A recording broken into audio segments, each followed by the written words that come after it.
What's up, y'all? Welcome back to Empowered Ebony, the space where we talk growth, truth, healing, and everything in between. I'm your host, Ali, and today we're going to be talking about something that I think a lot of us are consistently wrestling with.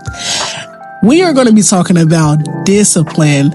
Now, I'm not talking about the rigid, hustle hard, no days off type of discipline that we see all over social media. I'm talking about real life. It's okay to feel overwhelmed discipline. The kind that whispers to you when your motivations is long gone. The kind that is rooted in self-respect, not self-punishment. The kind that helps us stay consistent, focused, and grounded, especially when we're feeling like giving up. Because here's the truth. We can't grow if we're only moving when it's easy.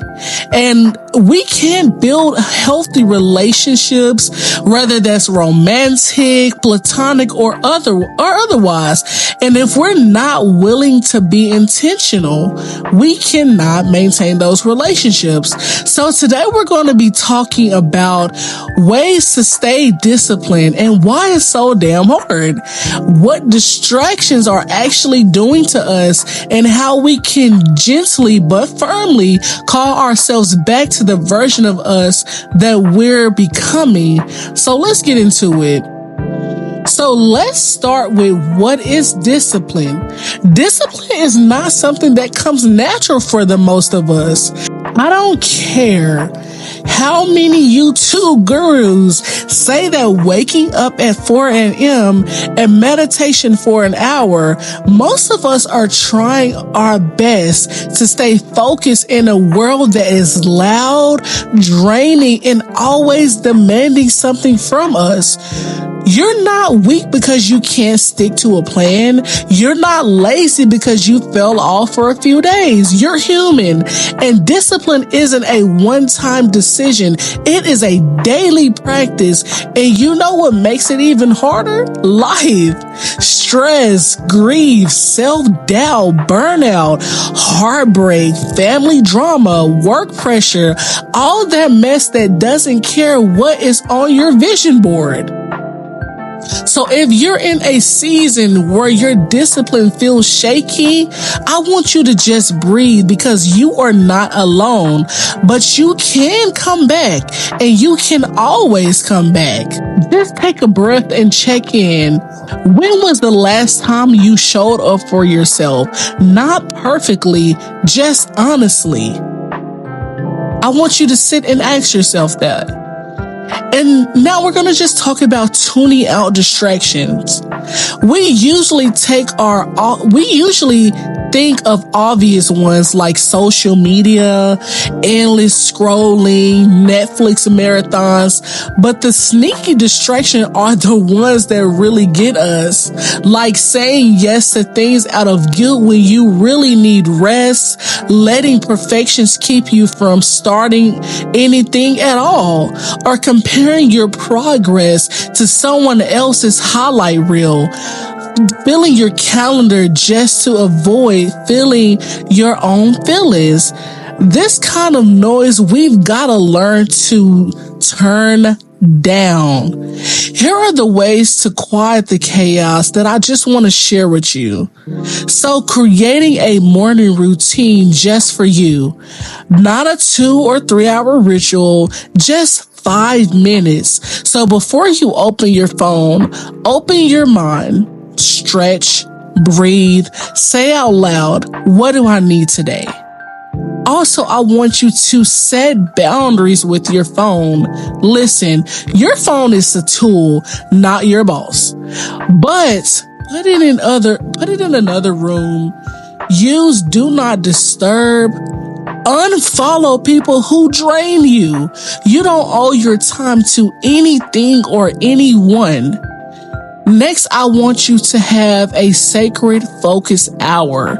Pick just 1 hour a day. 1 hour where you commit to your craft, your healing, your dreams. Protect that hour like it is the meeting with your future self, because it is. And remember, discipline doesn't always look like grinding. Sometimes it looks like stillness, like choosing rest that's intentional, not avoiding. Don't confuse burnout with consistency. And also just remember, growth requires repetition, not just inspiration. Growth is not about one big breakthrough. It's about the little unsexy decisions that make us that keeps us on a regular basis. So things like drinking water when you want soda, logging out instead of doom scrolling, choosing grace over self-shaming when you mess up. That's where transformation happens. I used to think that if I just found the right planner or the perfect routine, I'd be good. But the truth is, it's about returning to yourself when you fall off, returning to your goals when you drift. That's discipline. And if you're struggling, try this. Make it smaller. If journaling for 30 minutes feels like too much, try 5 minutes. If going to the gym feels overwhelming, do a 15-minute at-home exercise. Discipline doesn't have to be dramatic. It just has to be consistent. What's one small practice I can start today that honors who I'm becoming? Ask yourself that. Now, I want to talk to you about discipline in relationships, showing up with intention. We don't talk enough about how much discipline takes us and how much it affects the relationship with the people we love. Discipline is keeping your word even when you're tired. Discipline is pausing before you react in anger. Discipline is listening, really listening, even when you disagree. And sometimes discipline is walking away from people who are not growing with you. In a healthy relationship, discipline looks like consistency. It's like communication. It's like care, not when it's convenient, but when it's needed the most. And if you're healing, setting boundaries, reparenting yourself, or unlearning toxic patterns, give yourself grace, because that's a different kind of discipline. One that is deeper, harder, and obviously worth it. Here's the truth I want you to hold on to. Discipline isn't about never messing up. It's about always coming back. You will get distracted. You will have low days. You will lose motivation, and you'll still be worthy of growth, of healing, and of love. So show up messy, tired, unsure. Show up anyway. You don't need to do it all. You just need to do what matters most, one choice at a time. I want you to take these words of affirmation with you and tell them to yourself over and over. I choose myself, even when it's hard. I return to my peace, my purpose, and my power.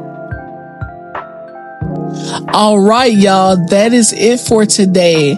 If this spoke to you, send this to someone who's trying to stay consistent too, because this path is better when we walk in it together.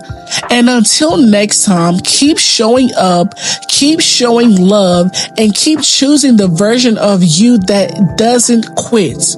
This is Empowered Ebony, and I'm Ali, and you already got what it takes.